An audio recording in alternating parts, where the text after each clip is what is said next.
Muy buenos días, queridos sembradores de vida. ¿Cómo están ustedes el día de hoy? Es para mí de mucha alegría poder reunirnos para alabar al Señor, para aprender de su palabra.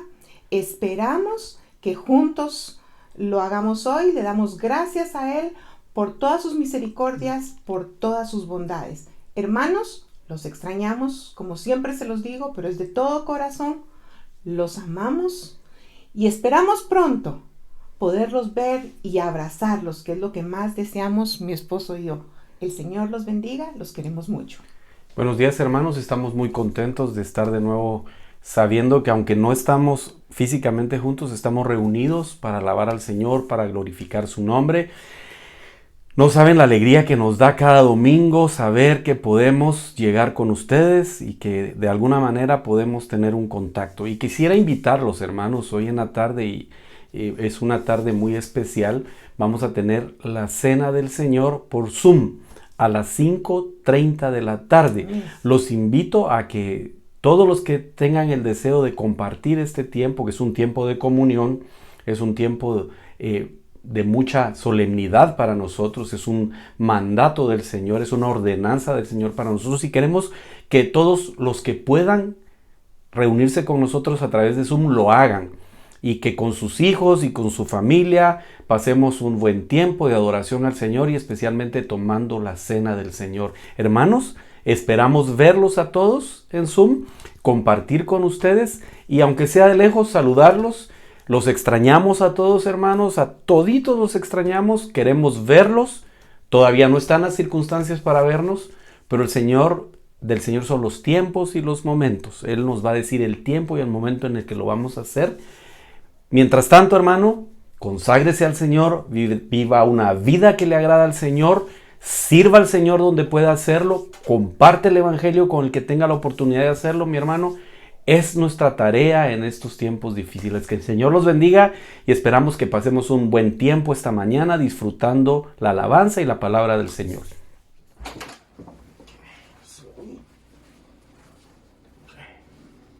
Buenos días, hermanos.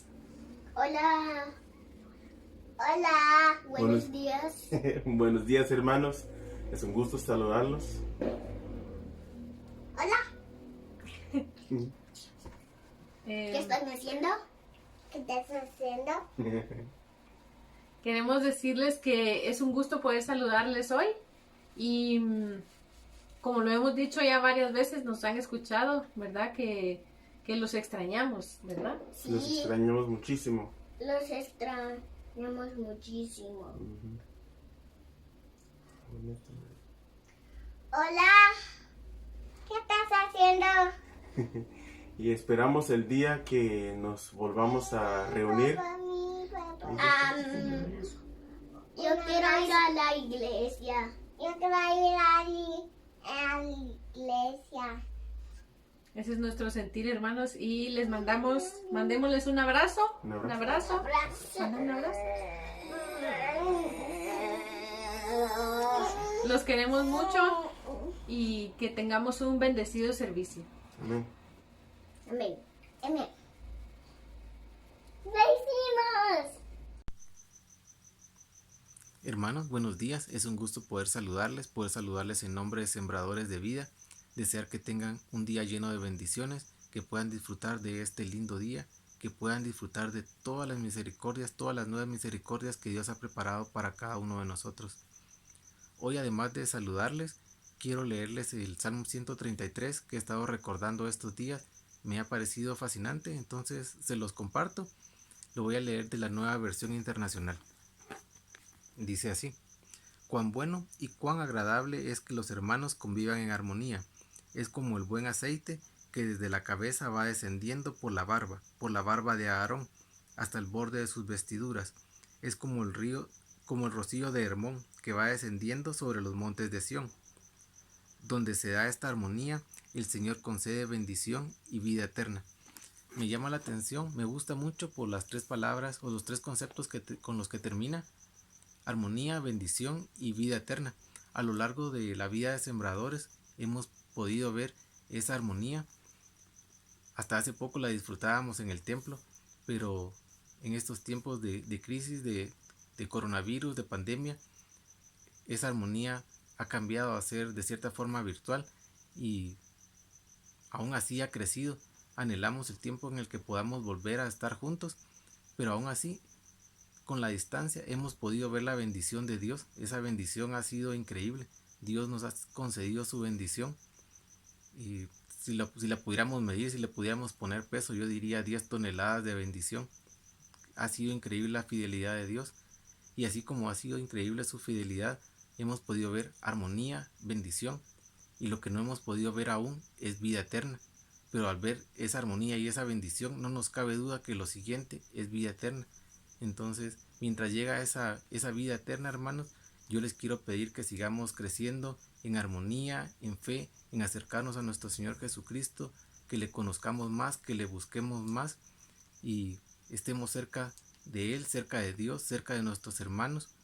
Y quiero que sepan, hermanos, que estamos pendientes de todos, que estamos orando por ustedes, que estamos orando por cada uno, por cada familia.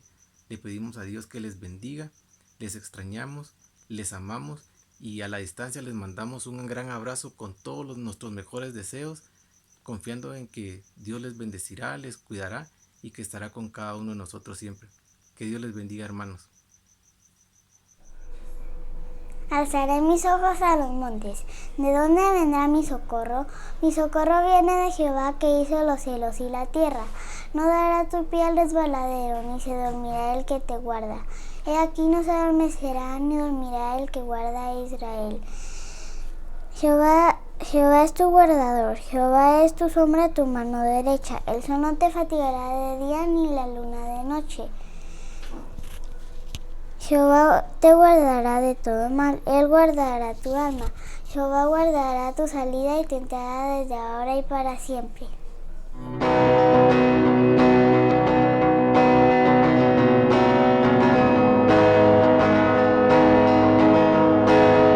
Al entregarte y tu vida ofrecer, tomaste la cruz por mí, rescataste mi ser. Al redimirnos, demostraste tu amor.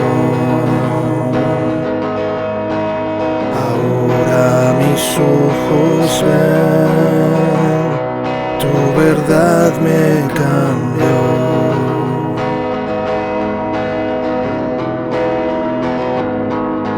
Dios de los cielos, eterno Rey, mi vida no existe sin ti. Comprado por gracia, amor redentor, vivo para ti. Me encuentro en tus brazos, Dios, ahí encontré tu amor. Me rindo en tus brazos, Dios, tu luz me guiará, Señor.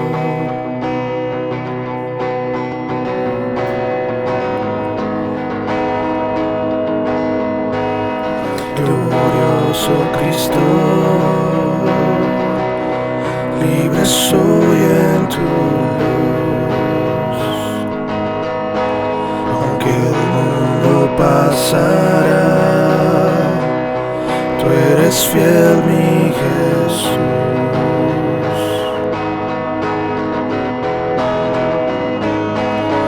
Dios de los cielos, eterno Rey, mi vida no existe sin ti.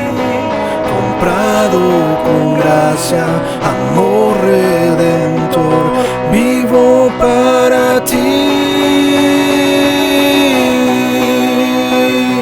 Me encuentro en tus brazos, Dios, ahí encontré tu amor. Me rindo en tus brazos, Dios, guiarás, Señor.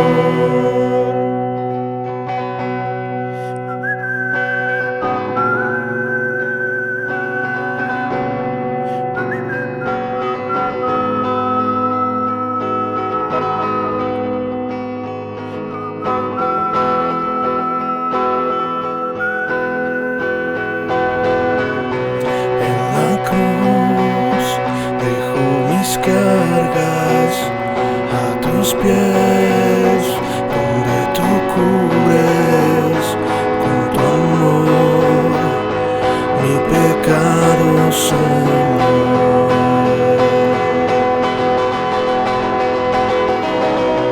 En la cruz dejo mis cargas a tus pies, donde tú cubres tu amor, mi pecado, Señor.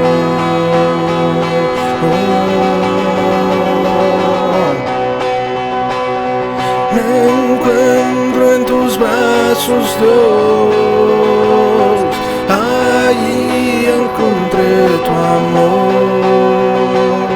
Me rindo en tus brazos, Dios. Tu luz me guiará, Señor.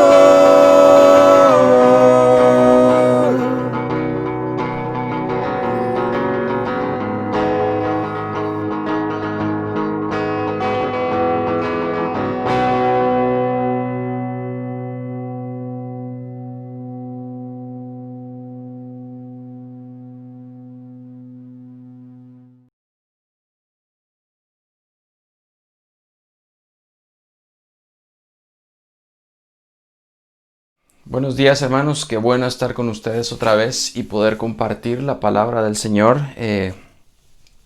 Hoy vamos a estudiar 3 versículos del capítulo 3 de la carta de Pablo a los Gálatas. Es poquito aparentemente, pero este capítulo tiene, y la primera parte, en realidad todo el capítulo, pero la primera parte tiene mucho contenido, es muy profundo y no hemos querido perder ni una pequeña parte de eso, hemos querido estudiarlo para que el Señor nos hable a través de esta carta que Pablo escribió y especialmente de este capítulo. Esta mañana, como dije, queremos meditar en los versículos 7 al 9. Queremos que a través de este texto Dios nos confronte y nos anime a creer el Evangelio de la justificación, que es lo que hemos venido hablando estos domingos, por la fe. Hoy queremos explorar específicamente lo que significa ser hijo de Abraham, qué significa ser hijo de Dios. Y lo que Pablo quería decirle a los Gálatas, lo que Pablo estaba diciéndole a sus oyentes en este momento y lo que eso implica para nosotros hoy. Esta sección de la carta, el apóstol Pablo va a hacer 2 cosas y en un momento vamos a leer los pasajes, pero Pablo está haciendo 2 cosas. Número 1, está desarmando los argumentos de los legalistas que habían traído las falsas enseñanzas de que para ser justificados delante de Dios necesitábamos, o los Gálatas necesitaban algo más que la gracia. ¿Se recuerdan que habíamos estado hablando de los que querían enseñarles que había que agregarle algo más a esa fe? Que había que agregarle ritos, o que había que agregar el rito específicamente de la circuncisión. Y la segunda cosa que está haciendo Pablo es que está demostrando a los Gálatas a través de lo que va a decir lo insensatos que son. Se recuerdan que más atrás dice: oh Gálatas insensatos, ¿quién os hechizó, quién os fascinó para creer estas cosas? Entonces Pablo está queriendo enseñarles la insensatez de su manera de seguir a Dios, porque en realidad no estaban siguiendo el verdadero evangelio. Entonces el apóstol Pablo está presentando una defensa de la fe verdadera frente a todas estas ideas y creencias arraigadas de algunos en la iglesia de Galacia. Entonces, ¿qué significa ser hijo de Dios? Y vamos a ver un pasaje donde Jesús tiene una conversación muy parecida a la que Pablo está teniendo, o que tiene un contenido muy parecido, en donde él llama que a los que no son hijos de Dios son hijos del diablo, y es algo muy fuerte, pero queremos ver qué significa ser hijos de Dios y queremos animarlos a que juntos con nosotros estudien esta parte, que tomen nota, que puedan meditarlo en familia, puedan comentarlo porque creemos que esto va a traer mucha bendición a sus vidas. Entonces, vamos a leer el capítulo 3, versículos 6 al 9. Y dice, así Abraham creyó a Dios y le fue contado por justicia. Sabed por tanto que los que son de fe, estos son hijos de Abraham. Y la Escritura, previendo que Dios había de justificar por la fe a los gentiles, dio de antemano la buena nueva a Abraham, diciendo, en ti serán benditas las naciones. De modo que los que son de la fe son bendecidos juntamente con el creyente Abraham. Otra vez, este es un pasaje cortito, pero tiene mucho contenido que es profundamente teológico, pero también tiene implicaciones prácticas para nosotros hoy. Y otra vez, solo recordar lo que el apóstol Pablo está haciendo en esta parte, que está desarmando los argumentos de los legalistas y le está recordando a los gálatas lo insensato que es creer en estas falsas enseñanzas. Y lo primero que hace el apóstol Pablo es invitarnos a conocer a Abraham. Así que hoy queremos invitarlos a ustedes a que conozcan a Abraham, presentarles a Abraham. Y eso solo es una manera de decirlo, porque todos ustedes saben quién era Abraham, saben quién era el padre de Abraham. El apóstol nos invita a que consideremos quién es este patriarca. Para contraatacar las falsas enseñanzas de los judaizantes, el apóstol Pablo utiliza la figura del patriarca de Israel. En realidad lo que Pablo está haciendo es un golpe maestro, porque Pablo utiliza los propios argumentos de los judaizantes de su origen, acerca de su raza, acerca de su herencia, para desarmar sus argumentos. Recordemos que el pueblo de Israel comenzó cuando Dios le promete a Abraham que sus descendientes llegarían a ser una gran nación, que heredaría la tierra que Dios les daría y que serían benditos por Dios. Esta es una promesa que encontramos en Génesis 12. Pablo está llamando a Abraham, esto es lo que está haciendo, está llamando a Abraham como un testigo en su caso. Acuérdense que el apóstol Pablo ha estado construyendo un caso a través de preguntas y a través de retar el conocimiento y las falsas enseñanzas. Entonces él está armando un caso y presenta como testigo a Abraham. En el versículo 6 el apóstol dice, consideren a Abraham. Lo que quiere decir esta frase es, vean a Abraham, tómenlo como ejemplo, vean el ejemplo de su vida. Miren su ejemplo, porque él les va a enseñar cómo ustedes han sido hechizados y han caído en el error. Así que Pablo está usando a Abraham para argumentar su caso. Y estos son los hechos, básicamente. Dios hace una promesa a Abraham. La promesa de tener una descendencia que fue anunciada al mismo Abraham ante sus propios ojos. Número 2, Abraham cree a Dios. Aunque el cumplimiento de esa promesa fuera muy improbable, él se aferra a la fidelidad de Dios y cree la promesa. Era una promesa que parecía imposible de cumplir, pero Dios lo hace. Número 3, la fe de Abraham es reconocida como justicia. No por algo que él hubiera hecho para ser reconocido como justo, sino porque sencillamente creyó a Dios y creyó en Dios.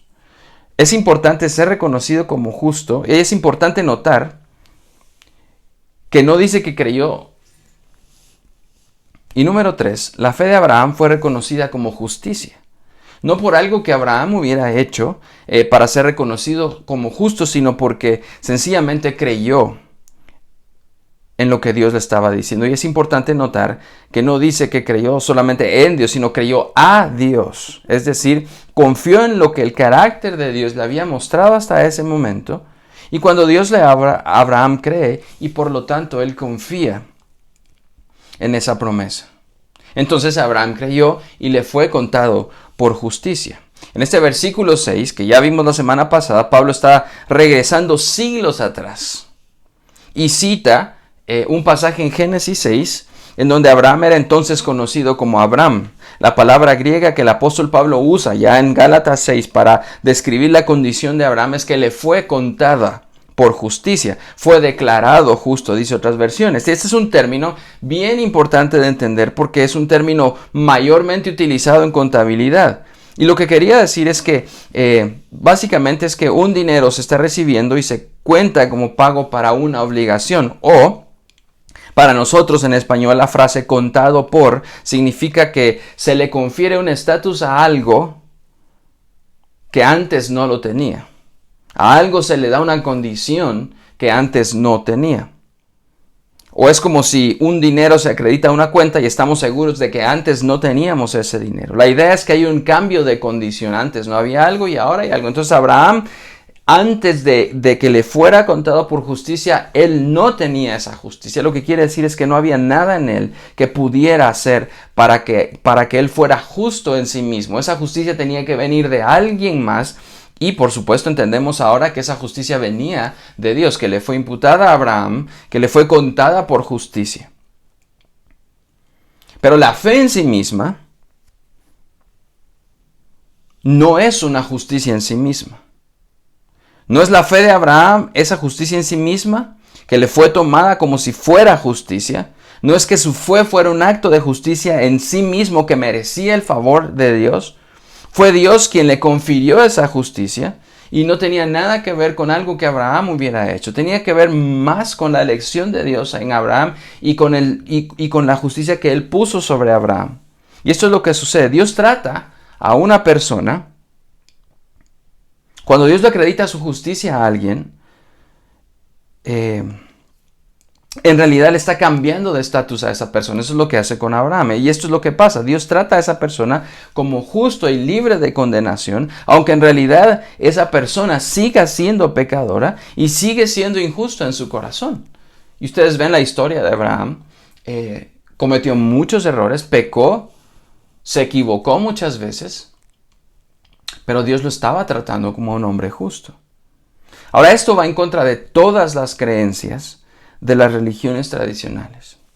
Porque mientras muchas de estas ideas y religiones enseñan que porque vivimos justamente entonces agradamos a Dios, y que si vivimos injustamente desagradamos a Dios,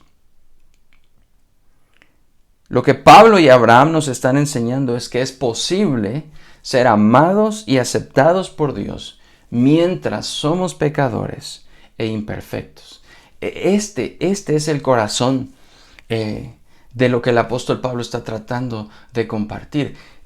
Muchos de nosotros llevamos una carga horrible del pecado porque creemos que si hago esto Dios ya no me va a aceptar, pero si hago esto otro Dios sí me va a aceptar, y arrastramos esa carga constantemente.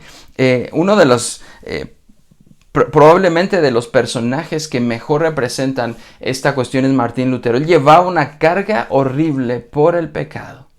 No podía sentirse acepto delante de Dios, sentía que su pecado era tan terrible, que por cierto lo era, que Dios no podía aceptarlo de ninguna manera. Entonces él hacía muchas cosas, hacía muchas penitencias y constantemente se castigaba a él mismo porque de esa manera sentía que Dios lo aceptaba más. Y no es sino hasta que lee el pasaje donde dice: el justo por la fe vivirá, que él entiende que esa justicia no podía venir de él mismo, sino que venía de Dios hacia él. Entonces se le quita una carga terrible y él entiende entonces que Dios lo acepta no por su propia justicia, sino por la justicia de Cristo. Entonces somos aceptados. Es posible entonces ser amados y aceptados por Dios mientras somos pecadores e imperfectos. Esa es la realidad de un creyente todavía. Regenerado y justo, todavía tenemos pecado con el que luchamos, pero ahora, como lo vimos antes, Dios nos ve en Cristo y somos aceptados y es posible ser amados a pesar de eso. Y esa es una revelación maravillosa.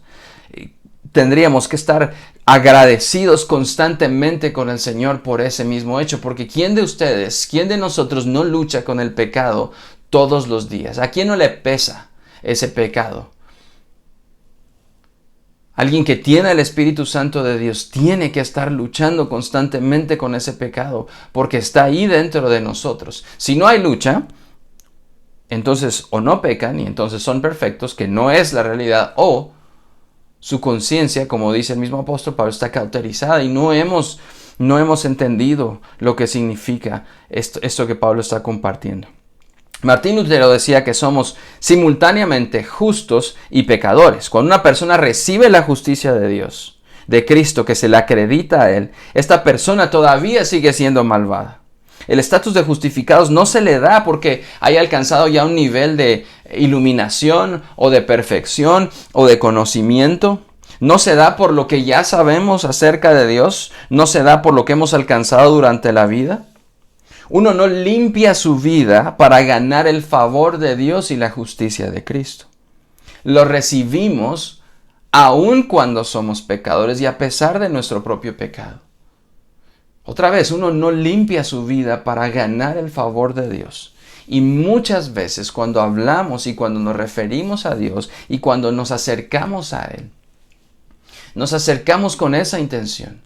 Ahora te prometo que voy a vivir bien, que ya no voy a pecar tanto para que seamos aceptados. Te prometo que ya no voy a hacer esto para que tú hagas esto en mí. Pero no es así como funciona.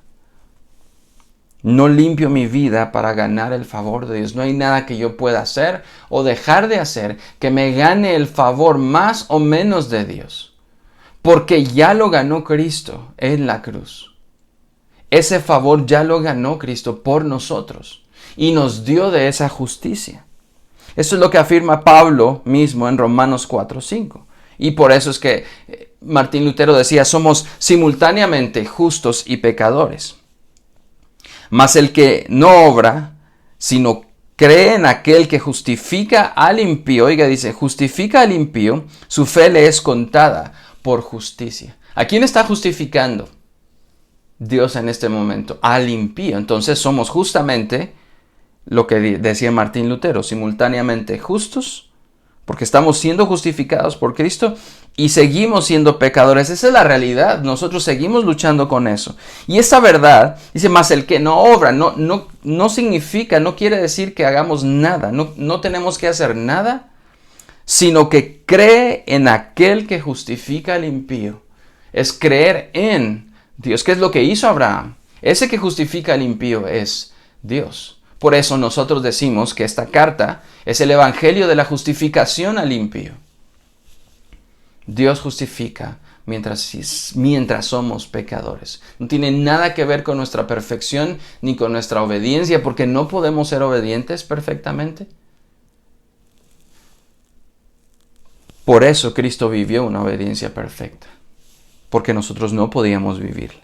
Ahora, esta verdad, esto que estamos hablando, debe causarme un gozo inconmensurable, inmenso, grande, que no podemos medir. Esta es una de esas verdades que transforma. De hecho, es la verdad que transforma toda nuestra vida. Miren que el Salmo 32 expresa el corazón de un pecador que ha sido justificado y que ha sido limpiado y cuya cuenta ha sido cambiada y vaciada y se le ha quitado ese pecado y se le ha puesto la justicia de Dios. Oigan lo que dice el Salmo 32, versículos 1 y 2. Dice, oh, qué alegría para aquellos a quienes se les perdona la desobediencia, a quienes se les cubre su pecado. Sí, qué alegría para aquellos a quienes el Señor les borró la culpa de su cuenta. Los que llevan ahora una vida de total transparencia. ¿Notan la similitud entre este pasaje y lo que Pablo está diciendo? Algo se quita de esa cuenta. Habíamos acarreado y ahorrado el pecado y lo habíamos acumulado y ahora el Señor lo quita de esa cuenta. Se nos ha perdonado la desobediencia y ahora se nos ha puesto la justicia de Jesús en nosotros. Se ha acreditado a nuestra cuenta. Entender que de nuestra cuenta se borra el pecado y se nos acredita la justicia de Cristo me hace querer adorar a Dios. Eso es importante. Queremos adorar a Dios. ¿Por qué adoramos a Dios? ¿Lo adoramos solo por las cosas que nos da? ¿O lo adoramos por la verdad fundamental que Él quitó toda esa culpa y toda esa desobediencia de nosotros y ahora tenemos la justicia de Jesús? La Biblia de las Américas lo dice de esta manera. Cuán bienaventurado, o sea, qué dichoso al que se le borra el pecado de su cuenta, al que se le quita ese pecado. Esa deuda que teníamos con Dios es quitada y arrancada por Cristo. Pero mucho más dichoso es aquel a quien se le da el regalo de la justicia de Cristo. Y esa es una bendición. Pablo lo dice en términos de bendición y vamos a verlo al final. La bendición, ser benditos juntamente con Abraham significa dos cosas. Número uno, significa que la justicia de Cristo me fue dada. Eso es un tesoro maravilloso. Por eso dice el apóstol Pablo, por lo cual tenemos este tesoro en vasos de barro. Algo tan precioso está en algo tan sucio como nosotros, o tan complicado como nosotros. Pero tenemos un tesoro. Y la otra bendición juntamente que recibimos con Abraham es el Espíritu Santo. Ahora el versículo 7 dice, sabed por tanto que los que son de fe, estos son hijos de Abraham.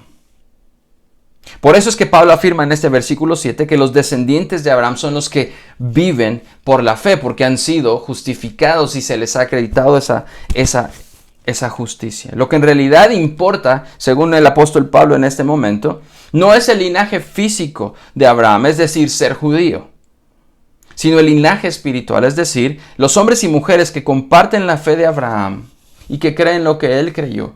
Esta es la cuestión que está haciendo Pablo. Los judaizantes creían que era muy importante para la salvación no solo practicar los ritos judíos, sino también ser descendientes. Ellos creían que tenían un especial favor delante de Dios porque eran descendientes de Abraham, o que eso agregaba algo a su salvación. Los judaizantes creían que su identidad religiosa y étnica les ponía en una relación correcta con Dios. Y esto es bien importante entender, que es peligroso creer de esa manera. Pero en realidad, lo que estaban demostrando los judaizantes en Gálatas especialmente, y luego vamos a ver los judíos del tiempo de Jesús, pero lo que los judaizantes estaban demostrando era una actitud, número uno, racista, y número dos, alejada, lo más posible alejada del Evangelio. Porque no todos los creyentes, lógicamente, iban a ser descendientes de Abraham, no eran judíos. Muchos de estos ya eran gentiles que habían creído en el Señor. Entonces ellos no podían, y decían que su relación con Abraham entonces los ponía en otra posición diferente. Estaban siendo forzados a actuar como si fueran descendientes de Abraham. Y si no lo eran de sangre, entonces tenían que practicar algunos de estos ritos de la ley de Moisés para actuar como si fueran, para aparentar, que es el regaño que tiene Pablo al apóstol Pedro. Le dice, ¿por qué estás aparentando? Cuando él comía y dejaba de comer con los gentiles porque se acercaban los judíos. Entonces había una actitud racista, había una actitud de superioridad de los judaizantes por el asunto, o por lo menos aparentaban que eso era por el asunto de su raza y el asunto de la religión. Entonces el apóstol Pablo está recordándoles que esto, y les recuerdo siempre que esto está en el contexto de lo que Pablo está diciendo, Gálatas insensatos, estas creencias son insensatas, no tienen sentido. Lo único que están haciendo es hechizando su mente, está complicando su mente. Ahora hay un pasaje muy parecido, o que tiene un contenido muy parecido en su discusión, porque están hablando de Abraham y del hecho de ser descendientes de Abraham en el libro de Juan, capítulo 8. En este capítulo, al final del capítulo, los últimos 20 versículos más o menos, Jesús tiene una confrontación fuerte, muy fuerte, con muchos hombres y mujeres que ahora lo estaban siguiendo y los líderes religiosos.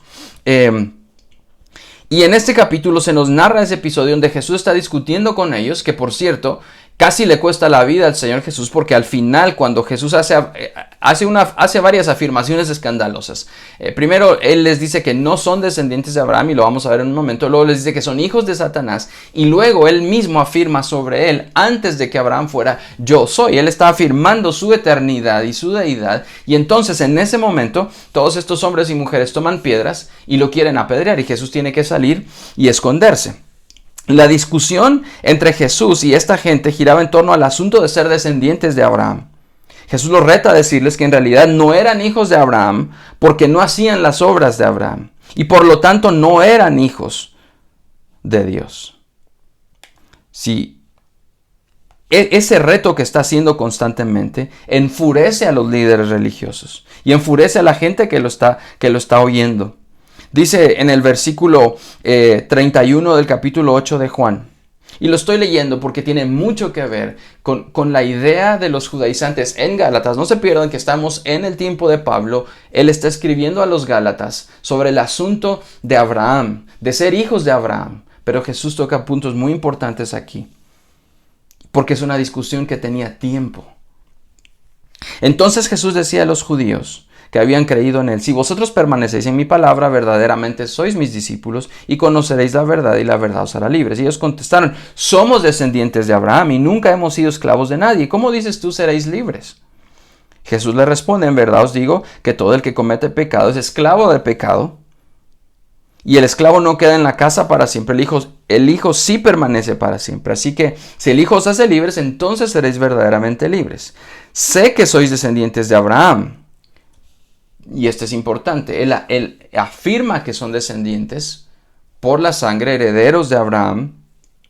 Y sin embargo, procuráis matarme, porque mi palabra no tiene cabida en vosotros. Yo hablo lo que he visto con mi padre. Vosotros entonces hacéis lo que oísteis de vuestro padre. Ellos le contestaron y le dijeron: Abraham es nuestro padre. Y Jesús les dijo: si sois hijos de verdad de Abraham, haced las obras de Abraham. Pero ahora procuran matarme, a mí que les he dicho la verdad que oí de Dios. Esto no lo hizo Abraham. Vosotros hacéis las obras de vuestro padre. Y ellos dijeron: nosotros no nacimos de fornicación. Tenemos un padre, es decir, Dios. Y Jesús les responde: si Dios fuera vuestro padre, me amaríais. Porque yo salí de Dios y vine de Él. Pues no he venido por mi propia iniciativa, sino que Él me envió. ¿Por qué no entendéis lo que digo?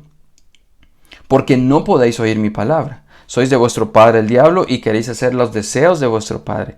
Él fue un homicida desde el principio y no se ha mantenido en la verdad porque no hay verdad en él. Cuando habla mentira, habla de su propia naturaleza porque él es mentiroso y padre de mentira. Pero porque yo digo la verdad no me creéis. ¿Quién de vosotros me prueba que tengo pecado? Y si digo verdad, ¿por qué vosotros no me creéis? El que es de Dios escucha las palabras de Dios. Pero vosotros no escucháis porque no sois de Dios. Entonces, luego acusan a Jesús de que tiene demonios. Y más adelante, le preguntan: ¿eres tú acaso mayor que nuestro padre Abraham que murió? Los profetas también murieron. ¿Quién crees que eres? Y Jesús respondió: si yo mismo me glorifico, mi gloria no es nada. Es mi Padre el que me glorifica, de quien vosotros decís: Él es nuestro Dios. Y vosotros no lo habéis conocido, pero yo lo conozco. Y luego dice: vuestro padre Abraham se regocijó esperando ver mi día, y lo vio y se alegró. Pero estos judíos le dijeron: aún no tienes 50 años y has visto a Abraham. Y Jesús les dijo: en verdad os digo, antes que Abraham naciera yo soy. Entonces tomaron piedras para tirárselas, pero Jesús salió y se ocultó y salió del templo. Ahora vean lo que está haciendo Jesús aquí. Jesús está retando a los líderes religiosos y a todos estos hombres y mujeres que lo están siguiendo, al decirles que no eran hijos espirituales realmente. Jesús afirma que si eran hijos, que si eran descendientes, eso no lo podía negar, que si eran descendientes de sangre o descendientes étnicos, pero en nada se parecían a Abraham o a la fe de Abraham, porque lo que Abraham había hecho estaba muy lejos de lo que estos estaban haciendo ahora. En este pasaje Jesús está retando el argumento sobre el que ellos basan toda su identidad. Ellos basaban su identidad personal. Cada judío creía que era hijo de Abraham y eso los ponía en un lugar diferente al resto de los pueblos y sociedades a su alrededor.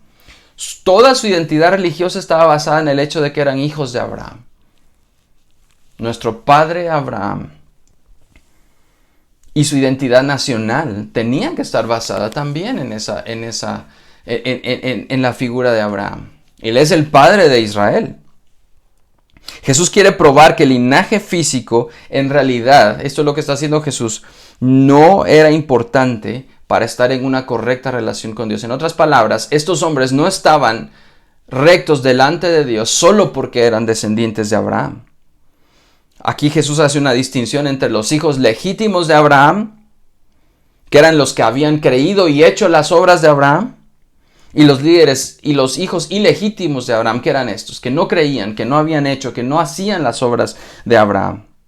Los líderes religiosos eran descendientes de Abraham y por lo tanto ellos afirmaban que eran hijos de Dios, pero sus acciones demostraban que en realidad eran hijos de Satanás, es lo que Jesús dice. En el versículo 44, esto es una acusación muy grave y escandalosa y casi lo apedrean. Porque mientras acusaban a Jesús de estar endemoniado, les dice, yo no soy.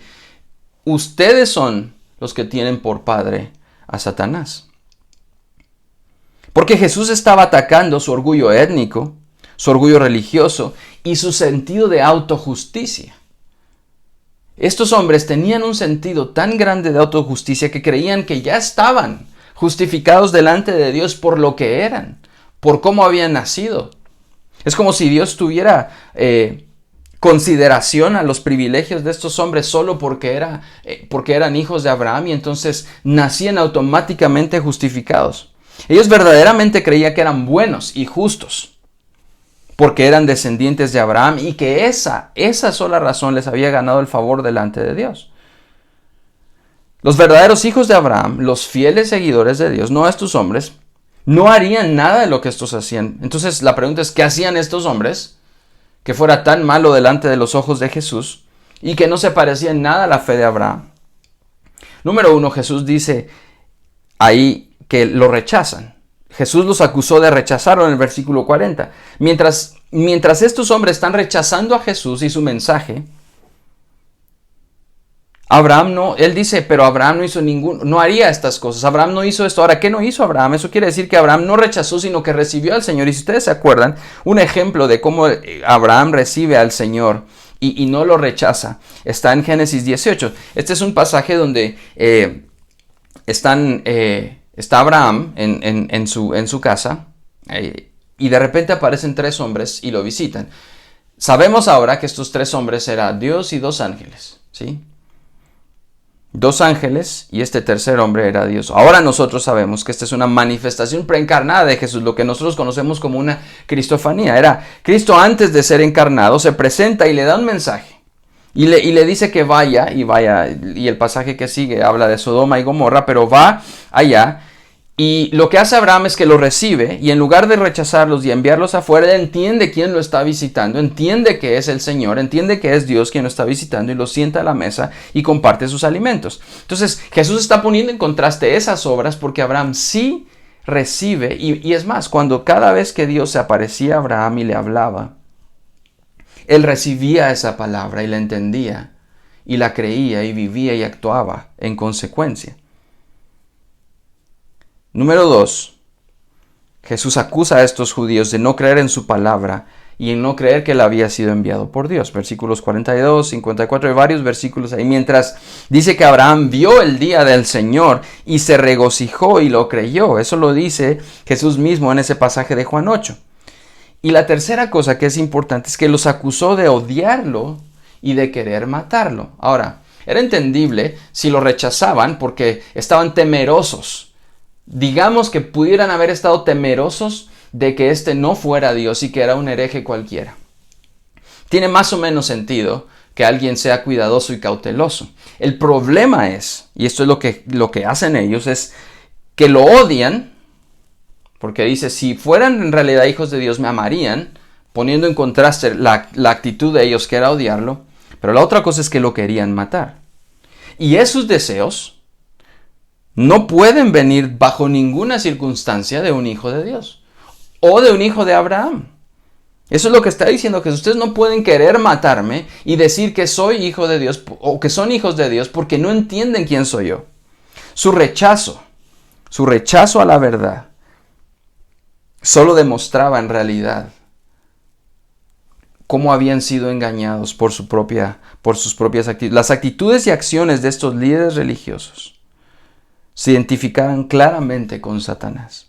Es posible que no se dieran cuenta que su desprecio por la verdad y su intención homicida indicaba que eran usados por Satanás para llevar a cabo sus planes. No se estaban dando cuenta.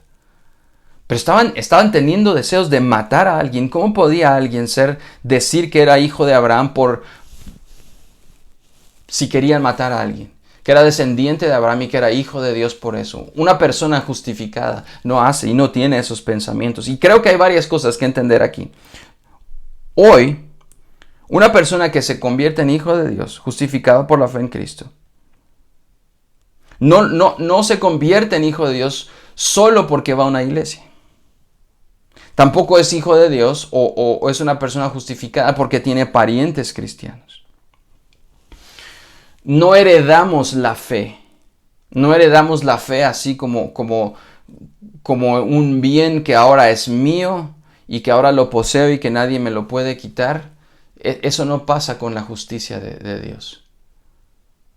Es algo que Dios mismo me tiene que dar. Mis hijos, por mucho que los amo, yo no puedo darles lo que Cristo me dio a mí. Yo no puedo dárselos porque no viene de mí. Ellos van a tener, yo puedo enseñarles qué es lo que Cristo hizo y que ellos crean como que Abraham creyó. Y entonces, en un momento de sus vidas, yo oro para que esa justicia sea acreditada a ellos particularmente, en sus cuentas. Pero yo no puedo heredarles algo que no tengo o que no viene de mí. Ahora tengo la justicia de Cristo, pero yo no se las puedo dar. Entonces, no porque yo crecí en la iglesia o porque yo voy a la iglesia, ellos van a heredar esa justicia y esa salvación. En realidad, Pablo está afirmando un principio aquí, que el verdadero padre de una persona es aquel a quien esa persona obedece. Es decir, su verdadero padre es aquella persona a quien usted obedece. Sus acciones y mis acciones demuestran a quien en realidad yo le he entregado mi confianza y mi lealtad. Los líderes religiosos no podían entender esto porque no querían escuchar a Jesús. Satanás usó su terquedad, su orgullo y sus prejuicios para impedirles que creyeran en Jesús. Y estas son 3 herramientas y 3 armas muy poderosas y peligrosas que Satanás usa, que el enemigo de nuestras almas usa en nuestro propio mal, o para nuestro propio mal y para el mal de muchos. Nuestra terquedad, nuestro orgullo y nuestros prejuicios nos impiden conocer la verdad de Dios muchas veces. Cuidado con cómo dejamos que Satanás use el prejuicio que tenemos a veces, prejuicios raciales, prejuicios sociales, prejuicios de muchas formas. Estamos prejuiciados y ese prejuicio nos impide ver. Y precisamente es lo que Pablo está haciendo en Gálatas. Les está diciendo, tengan cuidado. Porque no es por ser descendientes de Abraham que ustedes están en una mejor posición delante de Dios. Eso es, en muchos sentidos, racista. Nuestros prejuicios, nuestra terquedad, ¿sí? Ser sabios en nuestra propia opinión, es peligrosísimo. Porque no nos deja escuchar con claridad lo que Jesús está diciendo. Ese es el reclamo de Jesús a los líderes judíos. Al igual que los líderes religiosos, puede ser que usted no se haya percatado de que sus acciones son armas y herramientas que Satanás usa para impedir la obra de Dios. Entonces tengamos cuidado con el orgullo, con los prejuicios y con mi propia terquedad. Ahora, volviendo a Pablo. Pablo está diciendo, los hijos de Abraham, los verdaderos hijos de Abraham, ya vimos lo que Jesús está haciendo y les dice a los judíos, ustedes no son hijos de Abraham. Y Pablo retoma esa conversación y dice, los verdaderos hijos de Abraham, otra vez, no son estos judíos que no creían en Cristo. Los verdaderos hijos de Abraham son los que han puesto su fe y su confianza en Dios. ¿Qué significa entonces ser verdaderamente hijo de Abraham? En primer lugar, nos muestra que la fe salvadora es creer la promesa del Evangelio. Abraham creyó a Dios y le fue contado por justicia. Creyó y confió en lo que Dios dijo en la promesa de salvación. La fe que salva es diferente a la fe universal, a la fe general, y es diferente a la fe en la existencia de Dios. Y esta frase la dijo Tim Keller en un comentario sobre Gálatas. Dice, no le puedes creer a Dios sin creer en Dios, pero sí puedes creer en Dios sin creer a Dios. Y esa es una diferencia. Por eso la fe salvadora es muy diferente. Yo puedo creer que Dios existe. Incluso, Pablo afirma más adelante, incluso los demonios creen que Dios existe. Creen en Dios, Pero la diferencia abismal es creer a Dios. ¿Qué es lo que hizo Abraham? Le creyó a Dios. No le puedes creer a Dios sin creer en Dios, pero sí puedes creer en Dios sin creer, o sí puedes creer en Dios sin creer a Dios. En segundo lugar, la vida de Abraham demuestra que la fe salvadora es fe en la provisión de Dios y no fe en nuestro desempeño. La vida de Abraham nos enseña que la fe salvadora es fe en la provisión de Dios y no fe en nuestro desempeño como creyentes. No es fe en cuánto nosotros podemos dar para Dios, en cuánto nosotros podemos traer a Dios y lo que aportamos para su reino. No tiene nada que ver con la obediencia que podemos tratar de tener, con mi asistencia, con mi desempeño como creyente. La promesa de un heredero para Abraham dependía totalmente de Dios. Él tenía que depender de la provisión de Dios y no de Abraham. Y más adelante, cuando Dios le pide a Abraham que vaya y sacrifique a su hijo, era precisamente para probar que la provisión de Dios para la salvación y incluso para su propia herencia no dependía de Abraham, dependía completamente de Dios. Abraham va en obediencia, lleva a su hijo, y cuando él va a asestar el golpe mortal a su hijo, la provisión de Dios está esperando en forma de un ternero, de un carnerito. Ahí está esperando. Porque Dios es quien provee. No es nada que nosotros podamos hacer. Él tuvo que creer que Dios haría esto. Un hijo de Dios es quien confía totalmente en que Dios es quien provee para la fe. No es lo que yo tengo. Un hijo de Dios no confía en su actuar recto y justo, sino descansa en la rectitud y la justicia de Cristo dada a nosotros, aunque no la merezcamos. Cualquiera de ustedes que está luchando hoy con el pecado y está cansado, tiene que entender esto. Que mi relación correcta de Dios no depende de lo que yo puedo hacer o no hacer, sino de la provisión que Él ya dio en Cristo y de su justicia y de su rectitud.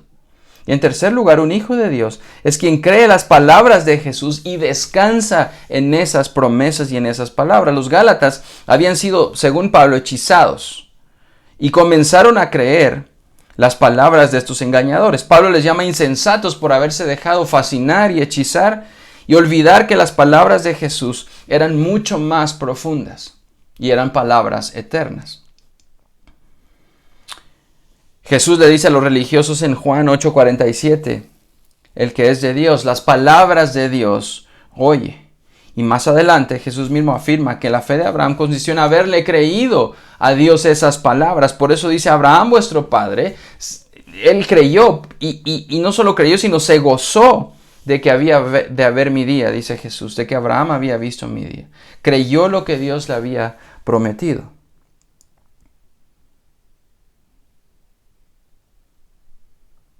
Los judaizantes le decían a los creyentes en Galacia que debían convertirse en hijos de Abraham por medio de la circuncisión. Y Pablo responde diciendo que los Gálatas ya eran hijos del patriarca, pero por medio de la fe. Les está recordando, ustedes ya no tienen que hacer nada, ustedes ya fueron salvos por medio de la fe. Y es muy posible que alguno de ustedes que está escuchando crea que para ser hijo de Dios hay que cumplir ciertas cosas. No se deje hechizar. Usted es hijo de Dios al depositar su confianza en Cristo y en su obra. No es nada que podamos hacer lo que nos da el favor de Dios. El apóstol Pablo le dice a los Gálatas que ya debían haber sabido esto, que no debieron haberse dejado hechizar. Y esto no hubiera pasado si hubieran mantenido su vista en Cristo crucificado. Mientras nosotros mantenemos nuestra vista en Cristo y en su obra, inmediatamente nos damos cuenta que quienes tratan de contradecir o torcer el evangelio de la justificación por fe sola nos están tratando de engañar. Tengamos cuidado, amemos su palabra como verdaderos hijos de Abraham. Un hijo de Abraham, otra vez, ama la palabra de Dios, entiende quién es Jesús, entiende que Jesús fue enviado, entiende que no puede hacer nada por sí mismo para ganarse el favor de Dios, que no es su condición social, no es su raza, no es su preparación física, académica, intelectual, ninguna de estas cosas. Que lo único que nos da la gracia y el favor delante de Dios es la justicia de Cristo. Eso es un hijo de Abraham, el que cree lo que Jesús dijo y lo espera. el que cree las palabras de Jesús, el que ama a Jesús, el que ama las palabras de Jesús, el que cree que Jesús es Dios y no un demonio, como decían los judíos del tiempo de Jesús. Entonces, yo creo que debemos nosotros aprender a examinar, como el apóstol Pablo está haciendo con los Gálatas, cada enseñanza, cada teoría, cada doctrina, cada cosa que nos enseñan. Debemos examinarla a la luz del Evangelio de Cristo. Porque si no lo hacemos, vamos a ser fascinados y engañados como los Gálatas. Ahora quiero terminar con 3 preguntas sencillas. Porque toda esta discusión del apóstol Pablo con los Gálatas y de Jesús mismo con los judíos religiosos de su tiempo gira en torno a la cuestión de qué es el evangelio verdadero. Acuérdense que Pablo está diciendo que no hay otro evangelio, que solo hay uno. Entonces, ¿qué es el evangelio? Es número 1. ¿Qué es el evangelio? Alguien podrá preguntarse ahí, ¿qué es el evangelio entonces? ¿En qué creo? ¿Qué es lo que yo creo? El evangelio es sencillo. Es Cristo, es su obra acabada en la cruz. No son las buenas noticias de lo bueno que somos. No son las buenas noticias de lo bueno que es la raza humana y del poder que tiene para sobreponerse a las circunstancias, como he escuchado mucho en estos días. No es la buena noticia del poder nuestro para salvarnos. No es la buena noticia acerca de nuestra capacidad intelectual. El evangelio no es la historia de la justicia humana. El evangelio no es presentar a Jesús como un buen modelo a seguir tampoco. El evangelio es Cristo, es su vida, es su obra, es su obediencia, es su justicia. Este evangelio, esta vida de Cristo y su obra, la historia de la redención completa, debe ser expuesta, presentada. Es una historia que Dios estaba hilando desde la creación. Debe ser presentada, expuesta públicamente, exhibida y anunciada. Cristo fue exhibido en la cruz, ¿sí? Fue puesto en público para que todos lo pudieran ver. El evangelio debe ser expuesto y exhibido públicamente para que todos lo puedan escuchar. De manera que el evangelio es Cristo. ¿Qué ofrece el evangelio entonces? Tomando como base la cruz, el evangelio ofrece una bendición maravillosa, porque Pablo recuerda lo que Dios le dice a Abraham: por medio de ti serán benditas todas las naciones. ¿De qué se trata esta bendición? Es una doble bendición en realidad, y lo dijimos al principio. Número 1 es la justificación, es la justicia de Cristo puesta a mi cuenta, aunque yo no la merezco y no he hecho nada para ganármela. Es su justicia puesta en mí para que yo pueda ser aceptado delante de Dios, y Él ya no me vea como pecador y como condenado. Ahora me ve como ve a su Hijo justo. Y número 2 es el Espíritu Santo. Todo el que cree en el Evangelio recibe el Espíritu Santo de Dios. Y estas son verdades que van una de la mano de la otra y no se pueden separar. Todo el que es justificado recibe el Espíritu Santo. Y todo el que tiene el Espíritu Santo ha sido ya justificado. Esto es lo que ofrece el Evangelio, una doble bendición. Por eso dice que íbamos a ser benditos juntamente con Abraham. De esto es lo que está hablando. Que ahora la justicia de Cristo nos es contada a nosotros y nos ha dado el don del Espíritu Santo. Ya en los primeros versículos de este capítulo vimos lo que significa vivir en el Espíritu, lo que hace el Espíritu Santo al comienzo de nuestra vida como creyentes. Y número 3, ¿qué exige el Evangelio entonces? Alguien puede preguntarse, ¿qué es lo que me exige este Evangelio? ¿Por qué no puedo cumplir y vivir todo lo que me exige? El Evangelio ofrece bendiciones, pero ¿será que debemos hacer algo para ganar esas bendiciones? Y la respuesta es sencilla, no. No tenemos que hacer absolutamente nada. Lo único que tenemos que hacer es creer. No se trata de hacer las obras que demandan la ley, como estaban diciendo estos judaizantes a los creyentes en Gálatas, sino se trata del oír con fe, porque no es nuestra obediencia a la ley la que nos da esa salvación, sino creer en el Evangelio. Porque obedecer al final, tratar de ganarnos el favor de Dios por la obediencia, es hacer por nosotros mismos la obra de salvación. Pero creer es diferente porque es permitir que Cristo sea nuestro Salvador y descansar en dos cosas, en su palabra y en su obra acabada. Este es el verdadero evangelio. El evangelio que Dios mismo predicó a Abraham, por el que Abraham creyó y porque le fue contado por justicia.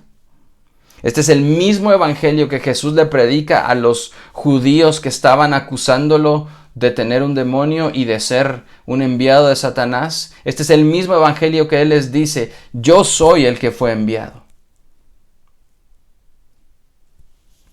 Y este es el mismo evangelio que el apóstol Pablo le continuó predicando a los creyentes en Gálatas y a todos los creyentes de las iglesias a donde él escribió una carta. Este es el evangelio de la justificación por la fe. Este es el evangelio de la justificación por la fe solamente, el evangelio de la justificación del impío. No exige nada de nosotros porque exigió todo de Cristo. Ahora, eso no quiere decir que nosotros no vivamos en obediencia y en santidad. Lo hacemos porque amamos a Dios. No lo hacemos porque eso nos acerca más a Dios. Ya fuimos acercados a Dios a través de Cristo. Cuando entendamos eso, entonces se nos va a quitar una gran carga de nosotros y vamos a entender, como Martín Lutero entendió, que somos justificados mientras seguimos siendo pecadores, simultáneamente. Pero que esa carga ya no depende de nosotros porque Cristo la llevó en la cruz. El evangelio es eso, la cruz de Cristo por nuestra vida. El dolor inmenso que sintió el Señor Jesús para que nosotros pudiéramos hoy tener la confianza de que somos aceptos delante de Dios. Dios me acepta hoy, me ama hoy, me ve como justo, como santo, solamente por lo que Cristo sufrió y pagó en esa cruz. ¿Cómo no voy a adorarle a Él ahora? ¿Cómo no voy a entregarle mi vida? ¿Y cómo no voy a entregarle mi tiempo y mi adoración y mi obediencia y mi amor a Él si Él hizo todo lo que yo no podía hacer? Yo soy eterna y completamente incapaz de acercarme a Dios por mis propios medios. Ni mi apellido, ni mi raza, ninguna de estas cosas me hacen ganarme el favor de Dios. Fue Cristo quien lo ganó por mí con un sacrificio tan, pero tan doloroso y tan profundo. Entonces, tengo que regresar al Salmo 32 y decir juntamente con el salmista lo maravilloso que es entender y gozarme con eso. Dice, oh, qué alegría para aquellos a quienes se les perdona la desobediencia, a quienes se les cubre su pecado. Y vuelve a afirmar, sí, qué alegría para aquellos a quienes el Señor les borró la culpa de su cuenta, los que llevan ahora una vida de justicia, la justicia de Cristo en nosotros. Hoy más que nunca deberíamos adorar a Dios por esa justicia que fue puesta en nosotros. Alguien puede preguntarse entonces qué es un hijo de Abraham. Un hijo de Abraham verdaderamente es quien cree el evangelio. No somos descendientes por raza, somos descendientes espiritualmente de Abraham porque creemos en el evangelio. Creemos en lo que eso hizo por nosotros, en lo que Cristo hizo por nosotros y que ahora tenemos su justicia en nosotros. Espero que el Señor confronte sus vidas. Tengamos cuidado con nuestro orgullo, con nuestros prejuicios y con nuestra terquedad. Pero descansemos en la obra maravillosa de Cristo, en sus palabras, y descansemos en su justicia. Qué bueno que somos hijos de Abraham. Qué bueno que somos descendientes juntamente y benditos juntamente con Abraham, porque hemos oído con fe. Vamos a orar. Señor, gracias porque somos descendientes de Abraham. Por la fe, por haber oído con fe. No porque la fe misma es un acto de justicia, sino porque tú pusiste la justicia de Cristo en nosotros. Y hemos creído en esa justicia de Cristo y en esa obra maravillosa. Si alguien está escuchando hoy, Señor, y no ha entendido este mensaje. Oro para que entienda hoy, que tu Espíritu Santo lo convenza de la realidad y de la necesidad que tiene de ser justificado por fe, por la fe en Cristo Jesús. Que pueda entender que hay un gozo maravilloso en entender que somos perdonados y creer que somos perdonados y que el pecado ha sido quitado de nuestra cuenta. Y en lugar de eso nos has dado un tesoro, una bendición maravillosa. Nos has dado la justicia de Cristo y nos diste el Espíritu Santo para vivir una vida en victoria, una vida de obediencia a ti. Gracias, Señor Jesús, porque no es mi obediencia, sino la de Cristo, por la que me puedo acercar a ti hoy. En el nombre de Jesús. Amén.